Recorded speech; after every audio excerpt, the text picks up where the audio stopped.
Hello my friends, I'm Doreen Virtue, and I want to join with you through this video in paying homage to such a great woman who we have been so honored to know in our lifetime and to gain such knowledge from through her books and her teachings, Dolores Cannon. I first became acquainted with Dolores's work when some obscure little bookstore owner gave me a copy of her book, Jesus and the Essenes.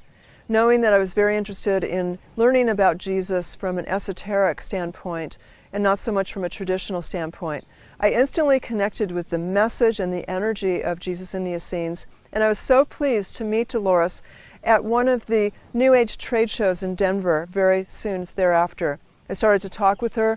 We instantly became friends as two women who were pioneering areas that women really weren't talking about at that time, and we decided that we wanted to work together. And so she started to be a guest speaker, a guest teacher at my angel therapy practitioner classes, and I had her fly in to wherever we were teaching, and the students were just riveted by her information and always connected to her on a very deep level. So she contributed so much to our angel therapy practitioner community, learning about all of the different convoluted universe messages that she brought to us.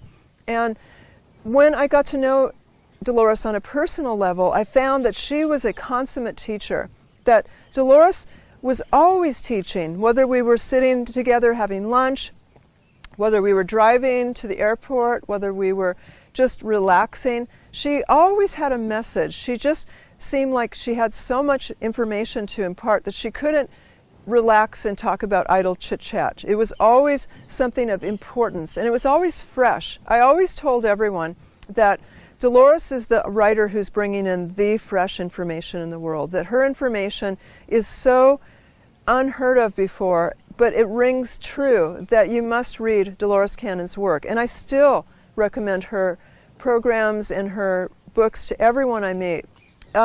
When Dolores and I finally were able to work together on our own workshop in Honolulu, Hawaii, at a church that I had attended when I was 6 years old, when my mother took me to Oahu, it really was a full circle experience for me. It was almost Christmas time, and there we were in this church that the last time I had been in it, I was a little girl, with this great woman, Dolores Cannon, and her amazing daughter, Julia. We shared that light together, not only the light of the Aloha spirit, but also the light of bringing forth messages. And I always was so pleased that there was parallels between the messages that Dolores and I taught. I also had the amazing privilege and honor of having a past life regression with Dolores. And in that regression, she took me back to the time of Babylon, when I was a male astrologer/priest. I didn't know at the time that that combination even existed, but sure enough it did. And she took me to the Tower of Babylon in the regression, where I wrote down symbols of the astrological teachings, and also got in touch with the fact that I was teaching people who were illiterate how to read, and that ultimately was why I was killed in that life. Her past life regression was a life changer for me. It helped me to get in touch with so many levels of understanding of my ongoing spiritual teaching work through the centuries. And I also saw that Dolores and I had a lot of parallel lives too, that we'd known each other before and we will know each other again. We would also talk as speakers, professional speakers. We would check in with each other at the end of every year, and we'd say, what are your guides telling you? Can we travel another year? What countries are you being told to avoid and to go to? And we would check in with each other, and we would find we were getting the same information from our angels and our guides about where to teach and where not to teach. So I know that Dolores worked right up until the last day of her life. I know that she is still teaching us from her place in heaven. I know that she's coming to Julia, because she's told me, and giving Julia a lot of encouragement to do her teaching work. And I feel like her books will continue through Julia and the rest of us who are open to receiving. So thank you, Dolores. We know that you're not gone. You're definitely long but forgotten. We will always, always keep you in our hearts. We will always keep your information fresh and before everyone. Thank you for teaching us. Thank you for loving us. We love you, Dolores. And thank you.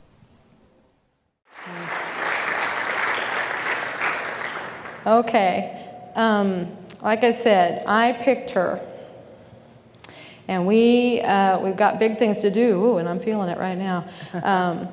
I am extremely proud of her, and that's the part that I usually cry. She is my mother. We have mother-daughter issues. That's mother-daughter. She may be the fantastic master that she is, but she's still my mother, okay? And I'm still her daughter. It's just that way. You're together 24/7. You know what that's like. Right. But I love her immensely, and I'm so very, very proud of her and what she has accomplished and what she continues to accomplish and where she is continuing to go and the impact that she is having on the world and everything that is happening. And that's, and she has no idea. That's the beauty of this. She doesn't realize just what she's doing. So that is why it's my honor to be in this place with you. And I would like to turn it over, before I do start crying, to my mother, Dolores Cannon.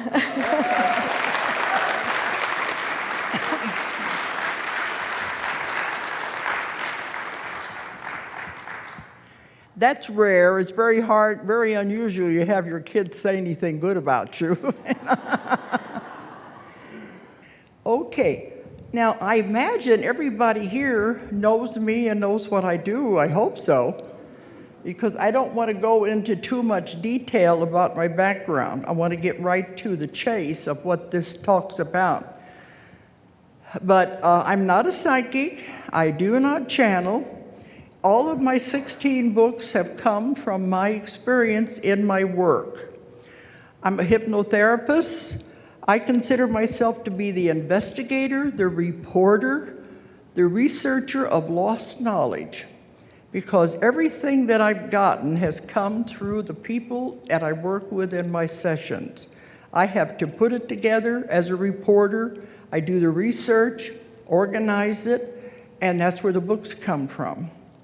So it doesn't come from me, but it comes through all of the thousands and thousands of people that I work with. But I've been doing this now for over 40 years. And when I started out in the 60s, there was no New Age, there was no reincarnation. I mean, people didn't know these things. There was, but nobody knew about these things. They didn't know about reincarnation. They definitely didn't know about past lives. There were no metaphysics. There were no New Age stores. Some of the young people may have a hard time believing that, but there was a time when we weren't into any of that. So it was total ignorance, and that's when I got into it by accident. I was doing hypnosis over 40 years ago, and that's when it was only used for habits.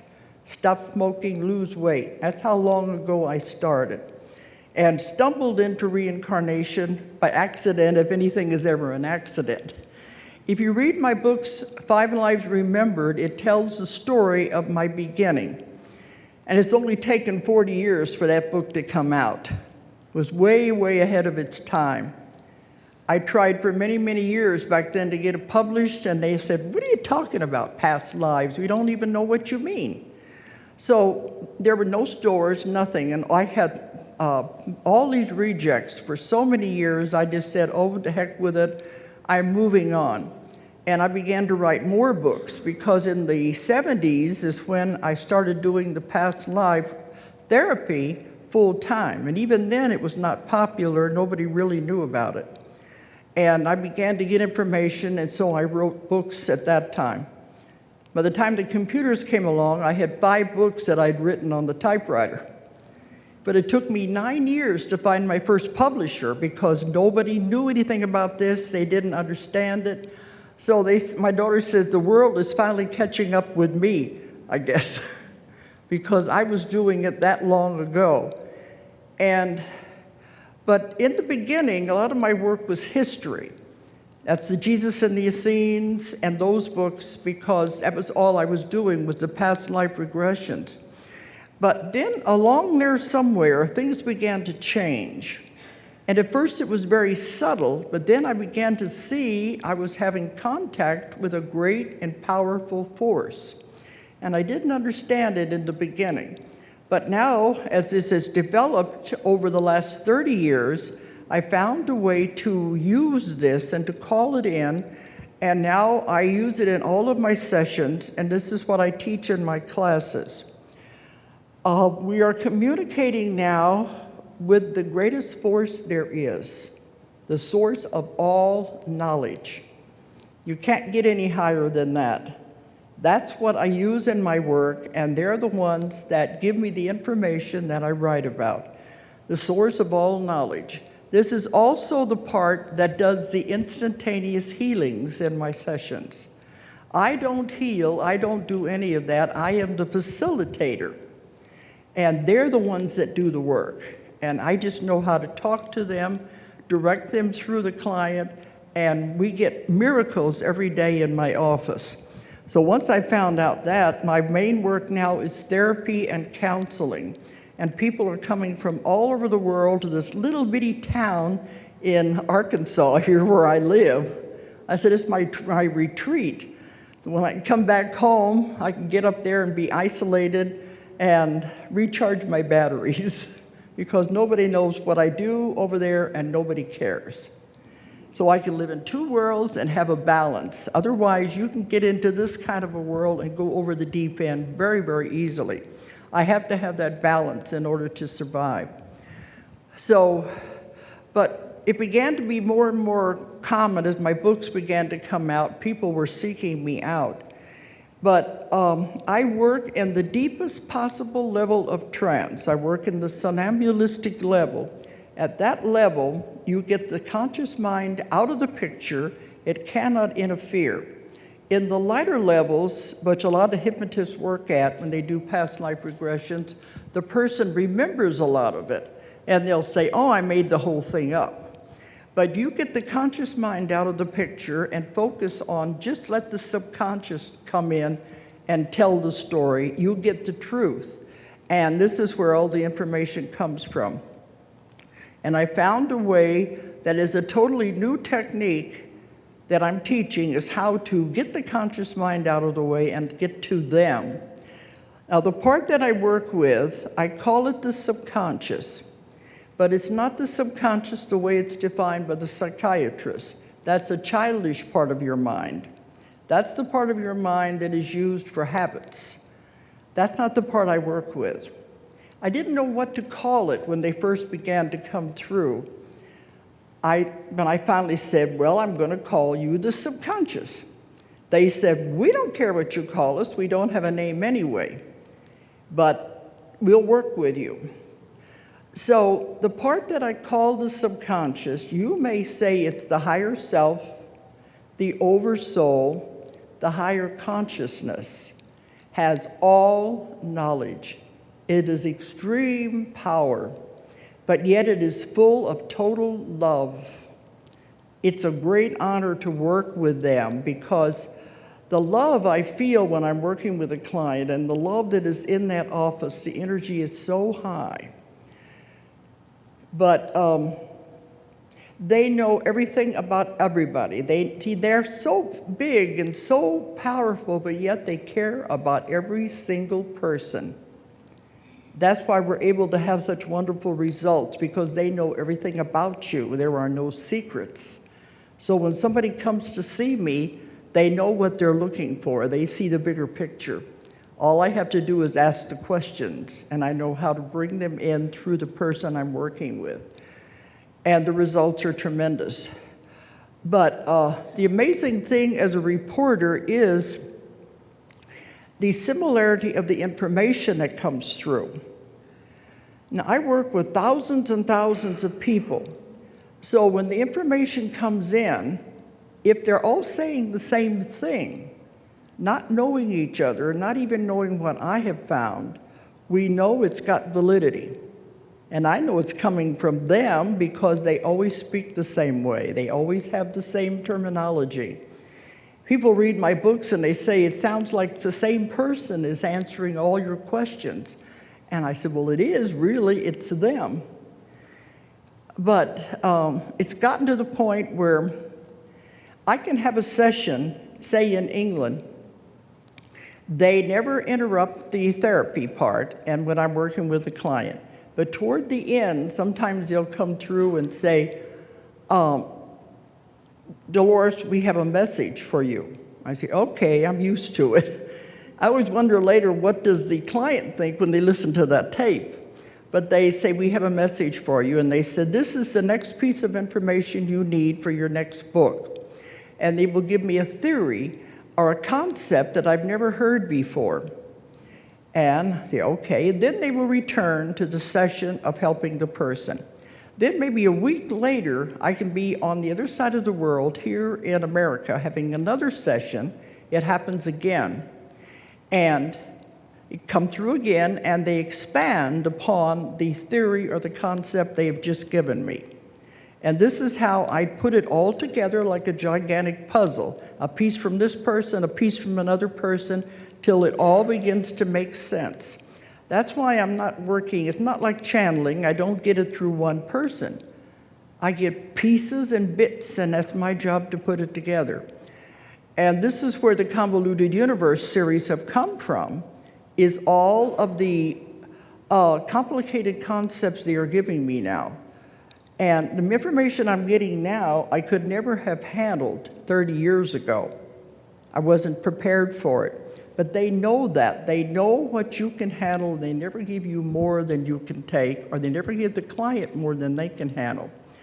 So they give it to you in bits and pieces, like spoon feeding. So what I was getting 30 years ago was what I could handle at that time. They told me recently through another client, they said, he is where you were 20 years ago. He's not ready for these things yet. He said, you don't give a baby a 3-course meal. You give a baby milk, then cereal, then crushed vegetables. You don't give a baby a steak. So they're not going to dump a whole lot of information on you that you can't handle, or you just throw it away and say, doesn't make any sense. If you do that, then it's not serving any purpose. So they feed it to you in spoonfuls. And they say, digest this part. Then once you get that, then we'll give you another piece of information. And that's the way my work has continued. Because in the beginning, when the concepts began to come through, I was thinking, I don't understand this. And they would help me to digest it and understand it, or I would have stopped right then. I kept saying, you're messing with my belief system. I got it all figured out. And then I got to looking at the thing they had shown me, and I said, if I don't at least look at it and examine it, I'm no better than the church that says, do what we say and don't ask any questions. So as I began to internalize it and try to understand it, then I would be given a little more and a little more. So now it's constant. They're constantly giving me more and more ideas and concepts. You read the Convoluted Universe series, you know what it's doing. It's an evolving thing. More and more information. At the end of Convoluted 3, I made a remark and said, well, now you've told me everything there is to know. There's nothing left to you to tell me. And they said, oh, no, there is more. And that's how I ended the book. And after that, I have more than enough because I've been working on 3 books. And the first one is the new one, The 3 Waves of Volunteers in the New Earth, because I've been lecturing on that. So we said, pull out all the information I have on that and put it into one book. And then there is Convoluted 4, and there are more concepts in that. And there's enough information, I'm trying to figure out where to put it, because I'm always working on more books.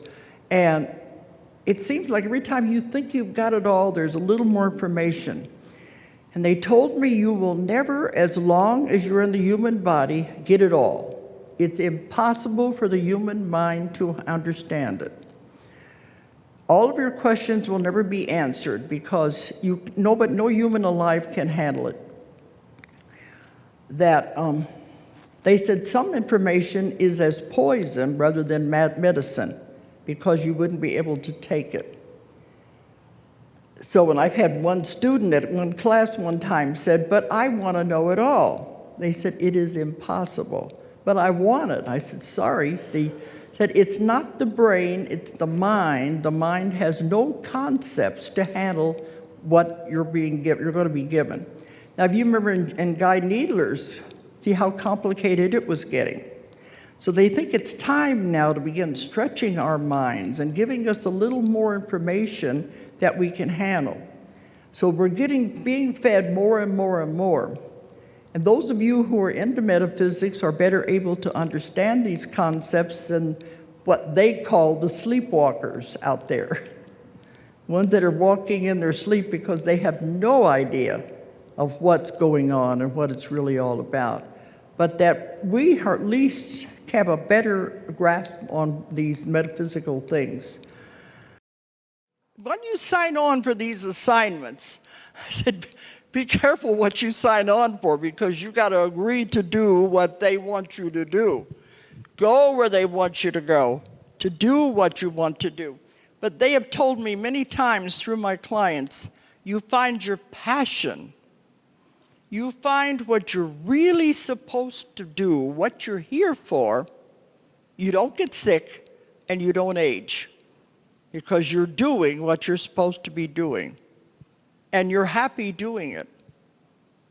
So that's probably why they said, I found what our mission is after raising a family and doing all this other thing. That's why I said I've had several lives in one.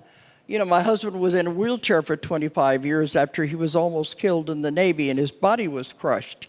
So we had to get all that behind us and raising a big family before the universe said, now it's time to step into this role. So you never know what kind of a plan or contract you have made on the other side before you come in. So don't try to get out of it too soon. The best is yet to come. You don't know what the rest of the contract is. First, you have to get rid of all the old junk, the garbage and the baggage out of your life.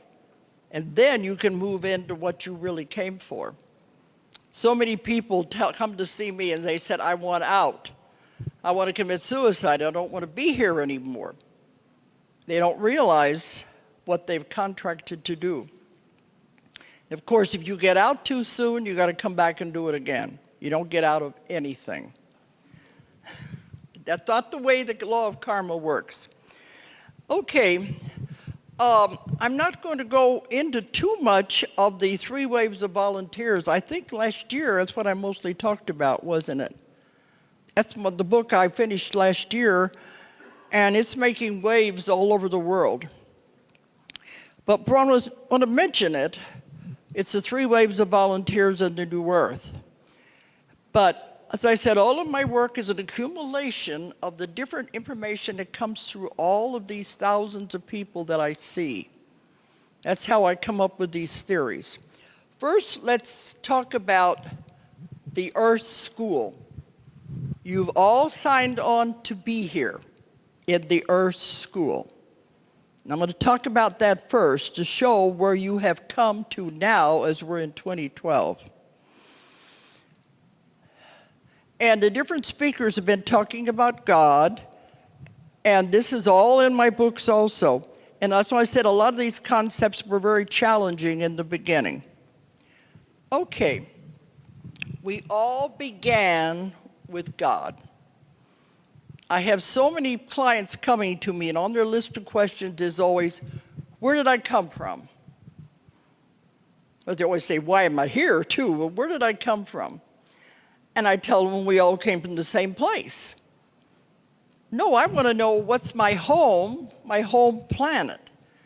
There's no such thing. We all came from the same place. Other planets are just one of the schools that we sign on to learn at. But that's not home, not the real home. We all began at the same place. We all started with God, or what they call the source. Now, I've had many, many people go back to the source. They go back to when they were with God before they ever started on this long journey to become humans. Humans are kind of like the last part of the whole thing. This is the worst part, really. But we all began at the same place, and I've had people go back and experience it, and they always describe God the same way. First, you have to get over the idea that God is a man. He's not a man. If anything, he would be a woman.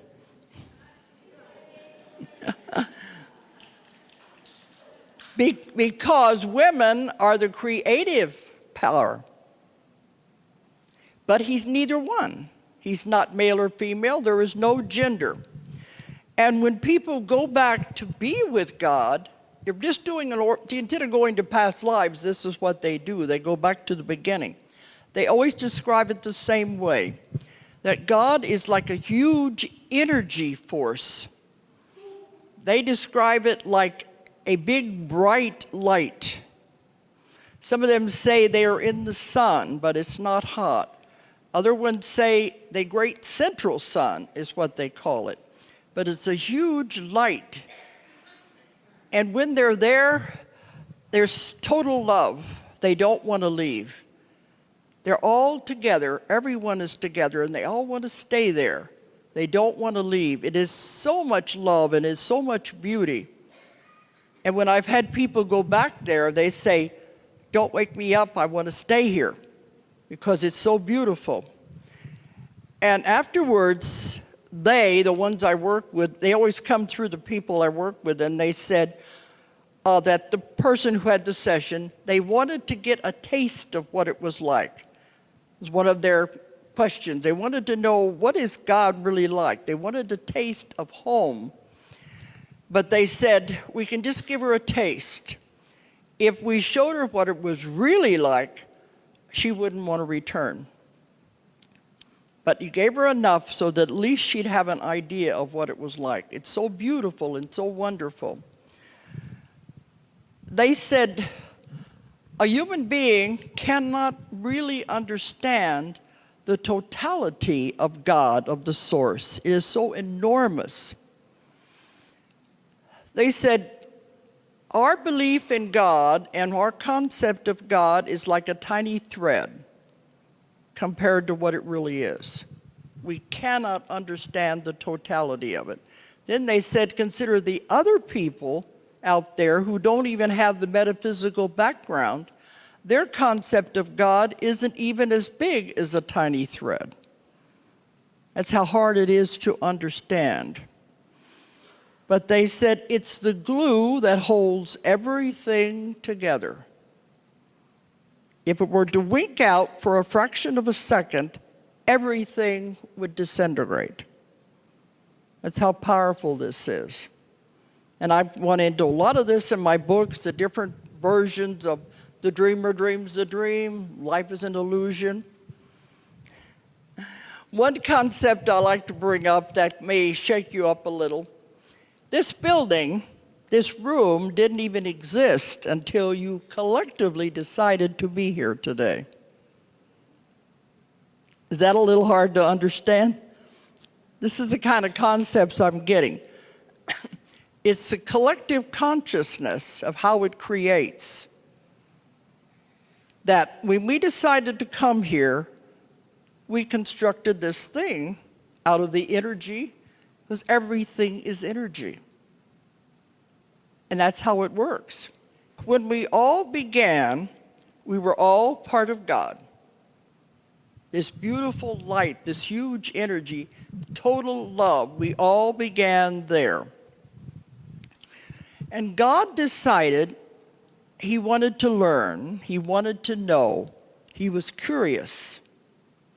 So what happened? He burst out in all directions. It's called, some of them call it the Big Bang Theory. And I've had a lot of people argue with me about these things. I'm the reporter, remember, the reporter, the investigator. I report what I get. It burst out in all directions, and when it did, all these tiny sparks flew out in all directions. Some of these sparks became galaxies. Some of them became universes. Many, many of them became your own individual soul. When I take people back in the sessions to find out what you really, really are, all they see is a tiny little spark of light. That's what your soul is, your spirit, a tiny little spark of light. And that's how you all began. You are not a body. You have a body. This is just a suit of clothes, a costume you're wearing right now to play this part, this role in this stage play that you're involved in. Everything is an illusion. Nothing is real. I've had people go through the death experiences, and after they've died and they're on the spirit side, they look back at the life and they'll say, it was just a play. I can see all the actors on stage getting ready to come out and play their parts. I can see the actors in the wings getting ready to come on. And they said, but when I was there, it was so hard and so difficult. But now that I'm on the other side, it was like a blink of an eye. We get caught up in the illusion. So you are the producer, director, and actor in your own play. You're also the script writer. But the script is being written as it goes along. You know what that means? You can change the script anytime you want. You're the writer. You're the actor. You don't like the way the scene is going? Change it. This is how much power we have, and we don't realize it. So you're just an actor wearing a costume to play this part. But when God burst out and sent everyone out, he said, go, my children, and learn. Learn everything there is to learn. Have every experience there is to experience. He said, there is no bad, there is no good. There's only lessons and experiences. And you choose these every time you come into a life. And what you chose to learn. We all have bad things happen in our lives. That's life. But what did you learn from it? Remember, you created it to learn something from. You made it maybe more difficult than it should have been, but you created it to learn something. And I have clients that I ask that to, and they'll say, I didn't learn anything. It was just a horrible experience. What happens then if you say, I didn't learn anything? You got to take that class over again. Earth is nothing but a school that you signed on here to experience. There are many, many schools out there because when we start out, God said, learn everything, everything that's possible, everything there is, things you can't even imagine, and then bring it back to me. And when we're all done with all of our schools, with all of our lessons, we take all the information back, download it into the gigantic computer that is God, that is the source. I asked them one time, well, then what does he do with it? He said, starts over again, recreating again. So it's unending. But when you start on the schools, you go to other planets, you go to other dimensions. You have to know what all of that is like. And I proved this by taking hundreds of people. I never know where they're going to go. I think they're going to go in a past life. They don't. They go on these other planets, other dimensions, and they learn whatever it is to be learned there. But when you come to Earth, they said this is the most difficult planet in the universe. It's the hardest. It's the densest. It's the heaviest. They don't want to come here. It's very, very difficult. They have a lot more fun on the other planets. And also they have a lot of fun on the spirit side. They'd like rather better stay over there because they're learning a lot there. There's schools, there's all kinds of things on the spirit side. And I've written about all of these things in my books. But when they decide they're going to come to Earth and take on Earth's school, they're warned. This is going to be very difficult. You know this, don't you? Once you sign on for the Earth School, it's a long school. You can't get out of it until you are finished. You have to take all the grades, all the steps. You can't jump from kindergarten to college. You have to finish this class before you go to the next class. If you fail that class, there's no judgment. You just take it over again. And I've had many clients who are taking the same class over and over and over again. They go through maybe 4 or 5 lives with the same people, same circumstance, and they still haven't got it. You probably know people like that in your own lives, drawing the same circumstances to them time after time, the same kind of people to them time after time. Like, when are you going to get it? Now,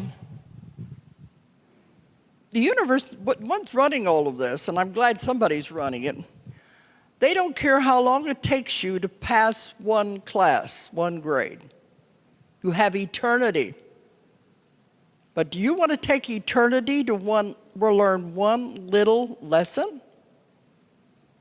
While everybody else is going on to high school, to college, you're still stuck on the 2nd grade. If that's what you want, it's your free will, you can do it. But if you realize you're just repeating the same class over and over again and not moving forward, then it finally begins to get into your head, okay, I don't need to keep repeating this. I'm going to move on.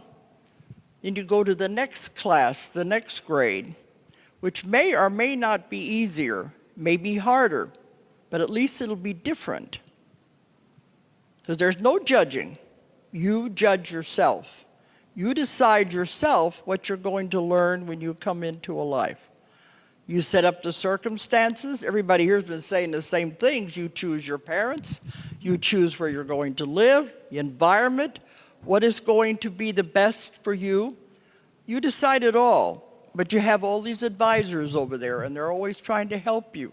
They can't tell you what to do, but they can help you.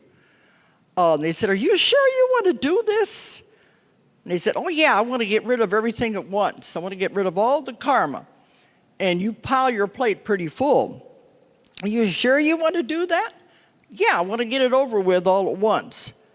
Say, okay, we'll be there to help you, but it's going to be very difficult. Because so many of us have taken so long to learn the lessons, we're caught on the wheel of karma. We haven't got it. We keep making the same mistake over and over and over again. And you don't get out of anything. You have to take that lesson until you learn it. And you keep coming back with the same people, just playing different roles. You be the husband this time, I'll be the wife. Or you be the mother, I'll be the child. Maybe we can figure it out. But it's the wheel of karma. One of the only things that Jesus came to teach us was how to get off the wheel of karma. We were going round and around and around. We were not moving upward. So he came to show us how to get off of the wheel. Of course, the only way is always with love. Love is the greatest thing there is. God, the source, is total love. And that's all they're ever trying to teach anyone. It's just that a life on Earth is so much difficult. I said this is the most difficult planet in the universe. The densest, the heaviest. They say when you sign on to come here, they really admire you. You have to be very brave to take that step and to sign up on this school. So the majority of us are caught on this wheel going round and around and around. For how many hundreds and thousands of lifetimes? We're not going anywhere. Now, these 3 waves of volunteers that have come in, that are volunteering, their energy is needed to help with the ascension, to help with the shifting. It is needed to help raise this. We can't do it by ourselves. The ones who are caught on the wheel of karma can't do it.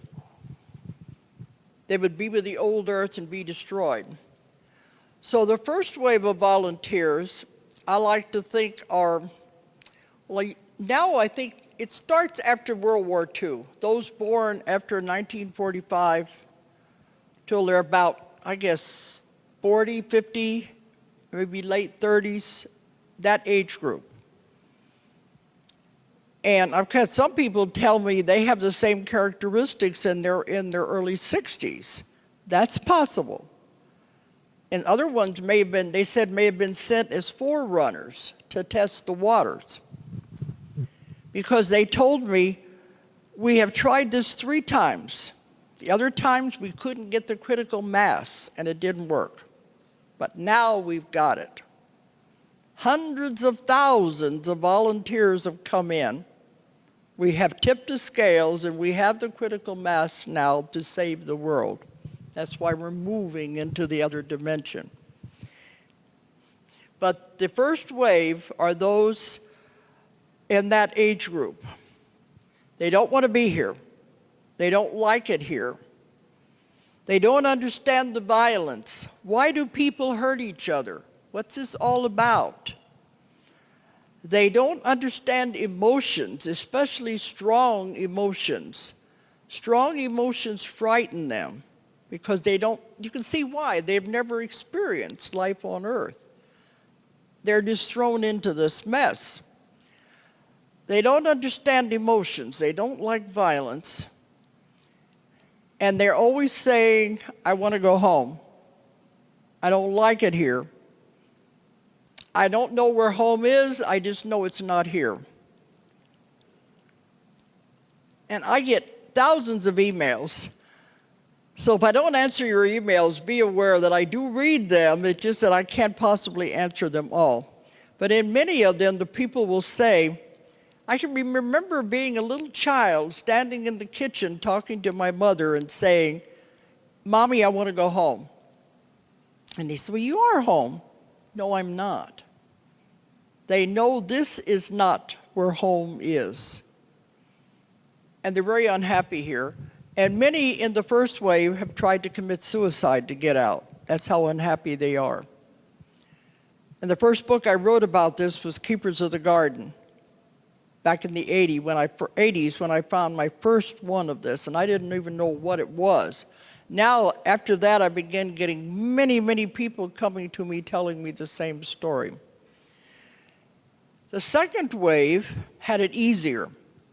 They would be 30s, 20s, 30s, maybe some of the 40s, in that age group. Some of these age groups overlap. Because people would tell me, well, I think I've got these characteristics, but I'm not in that age group. The second wave followed in the footsteps of the first wave, so they had it a little easier.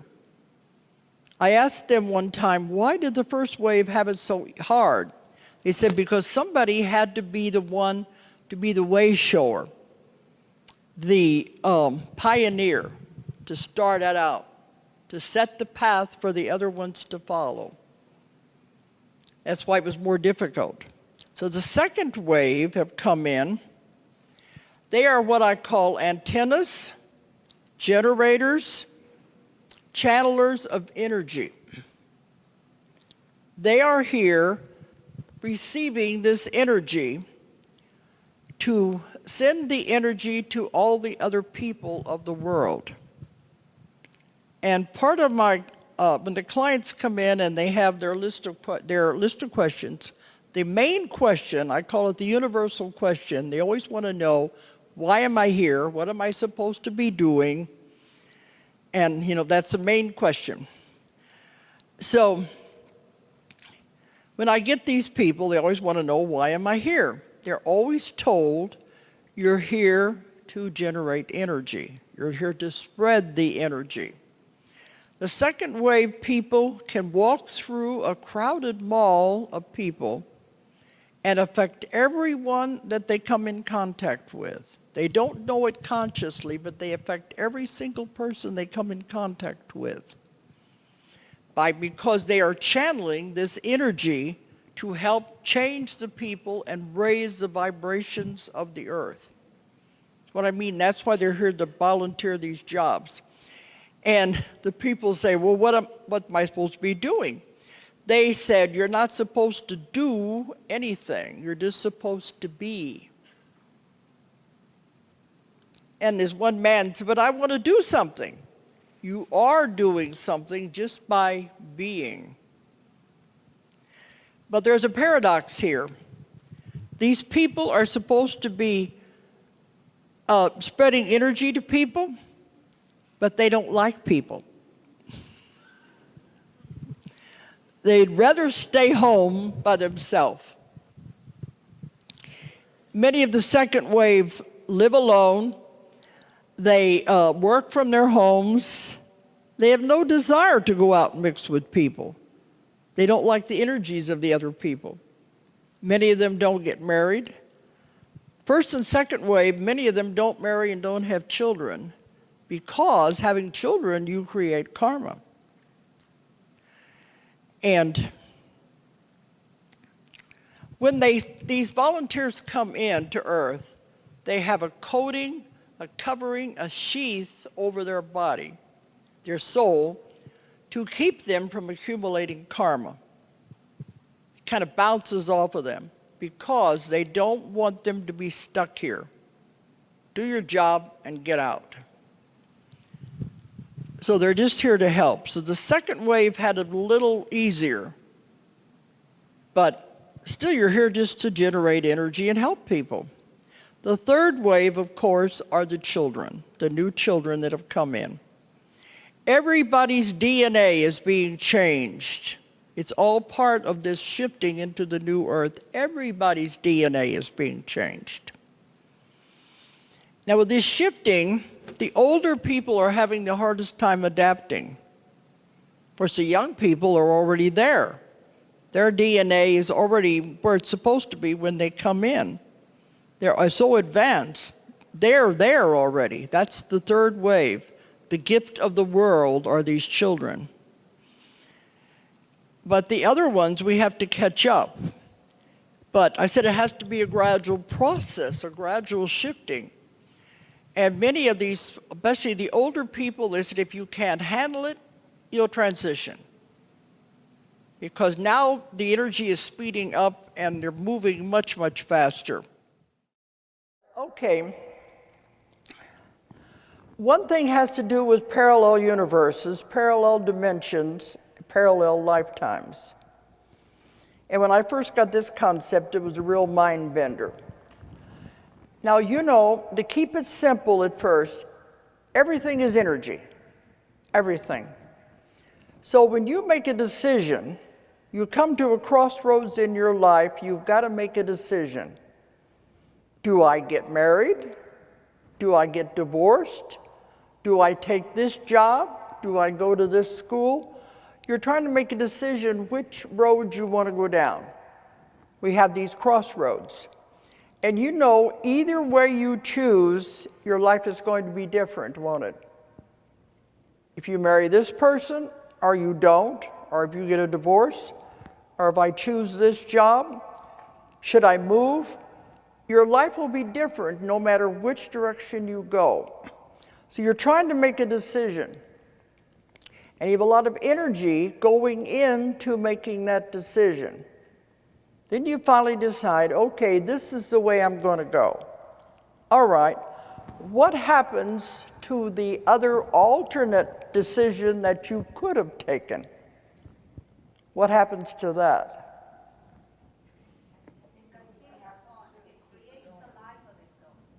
It also is created. And another you is living out that other decision. And that gets a little complicated for people.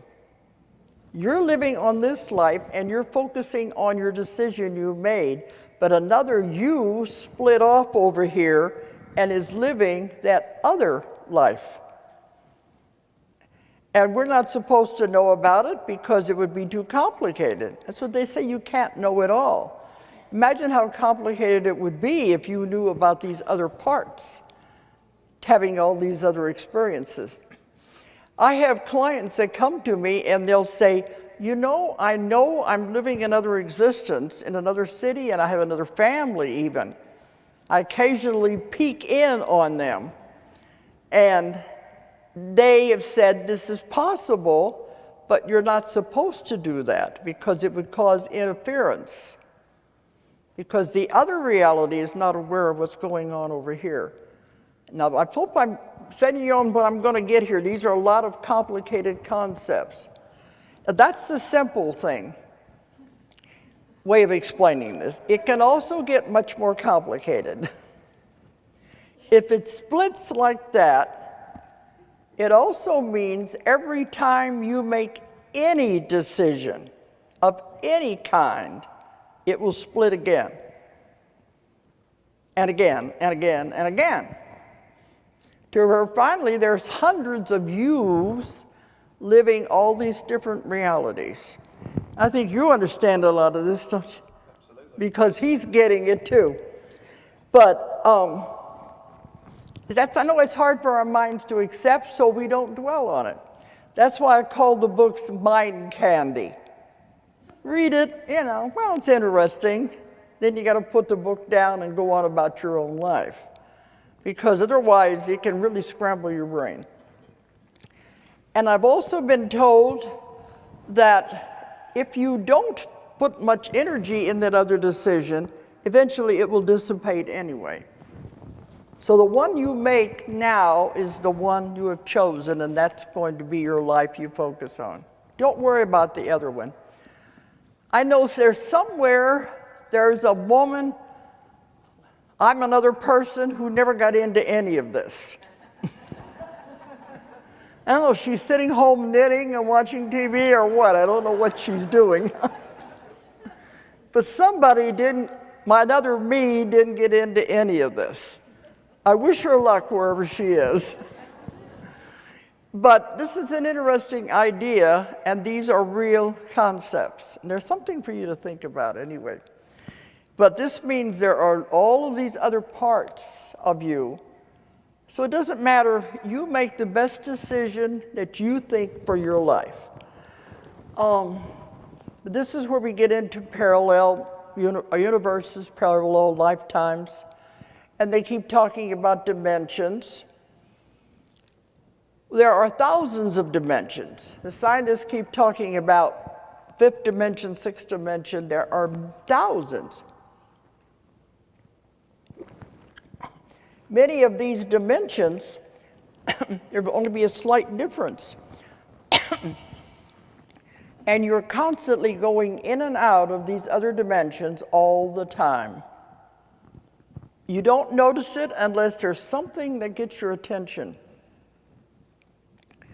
I had one woman who was a college student, and she said she came out of her dormitory one day, and there was a lot of construction going on right in front of the dormitory. They had the barriers up and the orange cones, and they were digging up the street.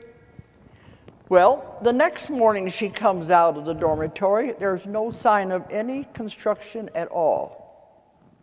That's what I mean, unless something happens to catch your attention, you're not even going to notice. You're constantly moving in and out of these. Another one might say, they see this beautiful tree on the block where they live in. The next day, there isn't any tree.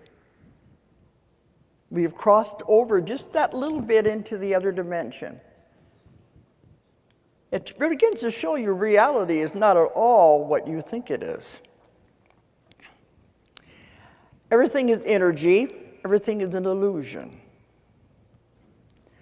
I had one client that said she was out jogging and she saw an airplane coming in, and it was coming in through the treetops, big airliner. And she could see it coming in. She said, it's going to crash. She could see it about a block or so down. It's going to crash. And she turned around and ran back to the house, turned on the TV to see if there were any news about an airplane crashing. Well, there wasn't. So part of what she wanted to have the session was about, what was that? They said she had crossed over into a dimension where there was an airport over there. and it didn't exist in her normal reality. But see, you don't stay there because it's not your reality here. You all know when you put something down, an object or something, your glasses or car keys, you go back, you can't find them. Then a little later you go back and they're there. They have gone into this other dimension and come back. When that happens to me, I always say, guys, put it back, I need it. But we had one story too where a woman, she lived in an apartment building. She went out of the apartment building onto the street, and it was back like in the 1950s. The dresses, the cars, like she had gone backwards in time into the 1950s. And she's walking down the street, nobody's paying any attention to her at all. And she was getting scared. But she went back into the apartment building and went back up to her apartment. Everything came back to normal. I hear lots of these stories. People on trips, and they'll be out in the middle of nowhere on a road, and they find a gas station, and they stop to get gas, and they say, boy, that gas is cheap. And they fill up their tank, and they go on and find a little hotel that's really low price. They stay the night. Well, the next day, when they want to go back to the gas station, there's no gas station. And if they try to find that hotel again, there's no hotel. I hear these stories all the time. One strange one, this woman, see, when I'm on the Art Bell and the George Noory show, we get tons of emails when I bring things up like this. And that's where a lot of these stories come from. The one said, she went out to the airport to watch the jets land and take off. She's watching this jet take off and then go backwards, and then go forwards, and then go backwards before it took off. And she, you know, airplanes don't do that.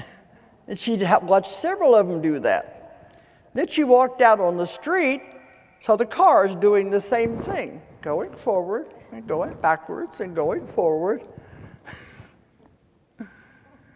And the only thing I could think was that was the juncture point of dimensions, where they weren't solid in one or the other.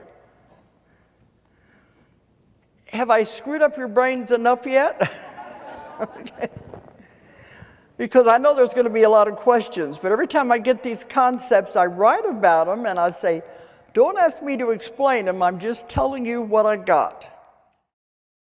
A number of writers and you have uncovered information about the changes that are taking place, and it's termed different things. It's termed the new Earth, the great split. You know what I'm talking about. And it's called different things. I am left with so many questions about that. I wouldn't even know how to start asking. Could you? Now this is silly, but could you summarize what that means? It's already happened. You're in the middle of it now. It's not going to happen down the road somewhere. People expect it to be like a big bam, all of a sudden we're there. It's not going to be that way. It's been very slow and subtle. It began around 2003, and because they said it can't happen all of a sudden. The human body couldn't take it. It would disintegrate the human body. The vibrations and frequency change would be so strong that it would destroy the people. So it had to be very slow and subtle to give your body time to adjust to the frequency changes, because your body has to shift also. It has to adjust to the frequency changes. So it's been happening very slowly and subtly. And a lot of you are experiencing physical symptoms as this happens. But 2012, you know, December the 21st, you remember that date when it was supposed to be the end of the world and all of that? We're still here. Yeah. On that date, we were in London. They having a premiere of a movie I was in, and we were doing that. We were having a big a program, a celebration, and parties. And so I said, the rest of you can stay home with your head under the covers and living in fear. We're going to party. And nothing happened. But that was the accumulation of the energy. It was building and building till that date. And after that, then, it kind of levels out, I guess you would say, or what do you, go ahead. Well, we've acclimated. A way, they're reminding me, because this is the best way that I can always tell, and you and everybody I've told this to, they get it.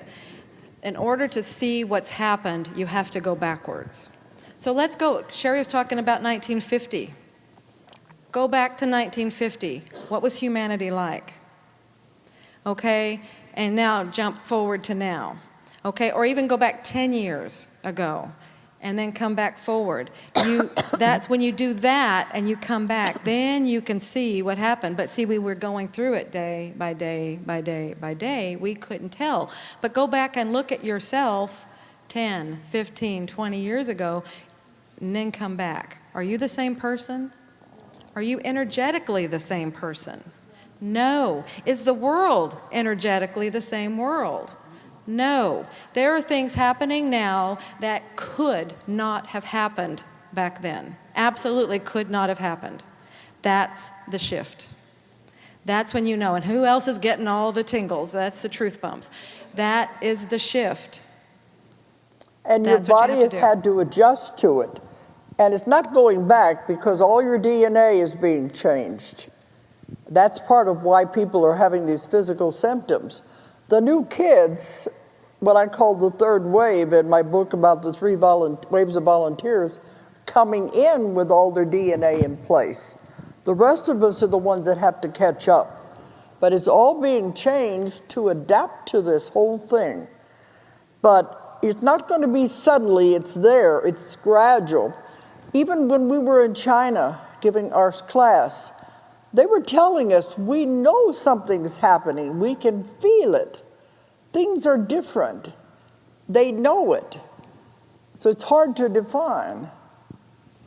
But the new earth, I've had so many people say, well, we have to die to get there. No, you will take your physical body with you. But they'll say, well, what about my family? I don't want to leave them. I get tons of emails. What about the animals and all of that? Everything is going to continue just like it is. I've had some that say, should I sell my house? Should I get rid of all my belongings? No, you continue life the way you always have. It's just you'll notice things are different. But when they ask about their family, I'm afraid they're not going to go. It's an individual thing. Everybody has to make their own decisions. But the ones that are not vibrating at the right frequency will not go.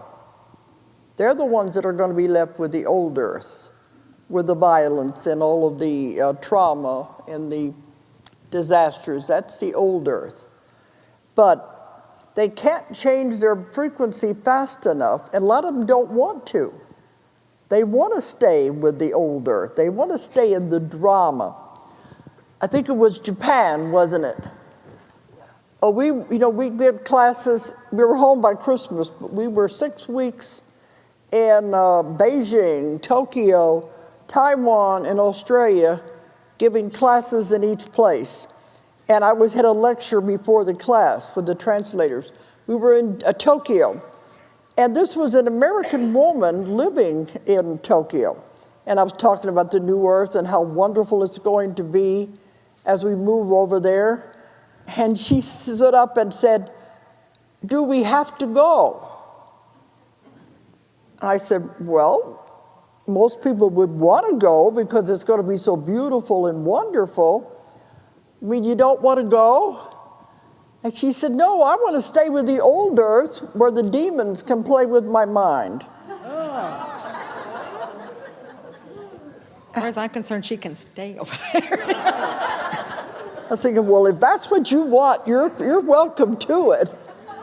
But I told her, well, you don't have to go if you don't want to go. And she goes, yay. So we got all kinds of people. Now, if they want to stay with the negativity, with the drama, they can have it. But the new world is going to be so beautiful and wonderful, and it goes further down the road, your body will change. At first, it'll be like it is now. It's going to take a long time, but it'll eventually change, and it'll be light bodies, energy bodies. And they said, you noticed your diets are changing. You notice that? Because one thing, if you want to change your vibration and frequency, you have to get away from heavy foods. That holds you to the earth, especially heavy meats. And so that they are always saying, eat fresh fruits and vegetables, live foods. You can have chicken and fish, but the heavy meats, beef and pork, the vibration is so heavy it holds you down. And they said, have you noticed you want more liquids? Because they said it'll eventually get to where we're switching to liquid diets. This is how you can tell something is definitely happening. Your diets are changing, your body is changing what it wants. And a lot of people, because I have the radio show every week, and a lot of them will call in and they'll say, I wondered why I was wanting to eat more smoothies and that kind of things, vegetable smoothies. But they said eventually, once we are over into the new earth, we won't eat it all. But I think that's further down the road. I really want you to talk about the one, because the one when it happened in the Nostradamus Material, that's when my whole world shifted. Because, I mean, that was one of the times my whole world shifted, but that was one of the earlier times. But it was when you were working with him on the quatrains, and you were doing this back and forth, and he's like, wait a minute, like he's, okay. Oh, that was in volume 2. We wrote 3 books on that, because it was the first time in history all of the 1,000 quatrains of Nostradamus were interpreted. But yeah, by volume 2, I would read them to him, and he would explain what they meant. By volume 2, he was saying, oh, wait a minute, so you say that again, and can you spell that word? And it was like, who's writing these? What's going on here? And I think, wasn't it in something? Well, I looked when I was doing the research. I read every book that were written on Nostradamus, and I found one where he was talking about how he was asked how he was getting his visions. I get them from the voices from beyond the limbo. No. So I said, whoa. I wanted to generally ask, in conclusion, whether it would be a personal, a personal way of life, something you live by, but just something that you would like to leave the audience with. You know, just a general message you might have for them that are maybe getting into this field, or just started to learn about UFOs, or whatever. I don't know how they could have been asleep all these years. So maybe if you have in general, an overall message for the people. Okay. Well, I've been working in the UFO field for so long that I feel I understand the ETs better than most people.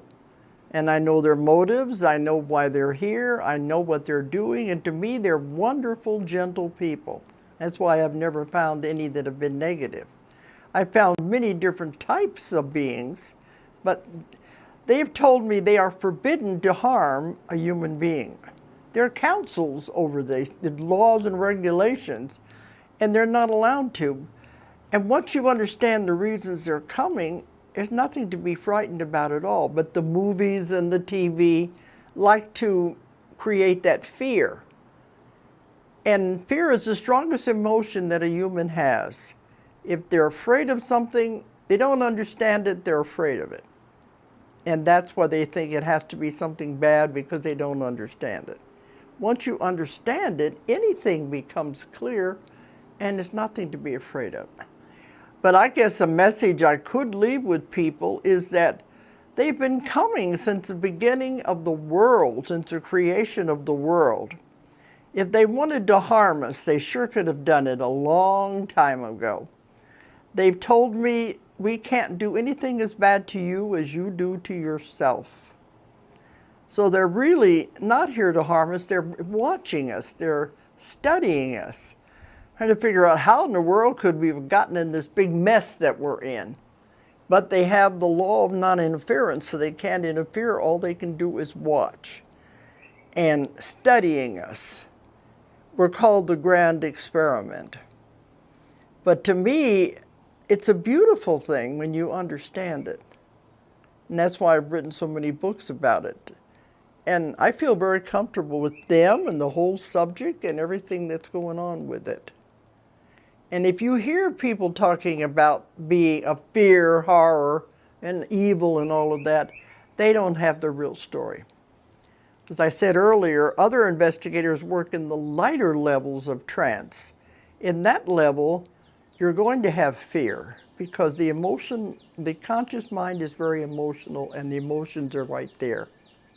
You remove that, you'll find out what's really going on. And they're here to help us. And they want us to be better. They want us to have a good world, a better world. That's their goal. So I guess that would be a good message to leave with people. Don't believe what Hollywood says in the movies and the TV. They're not like that at all.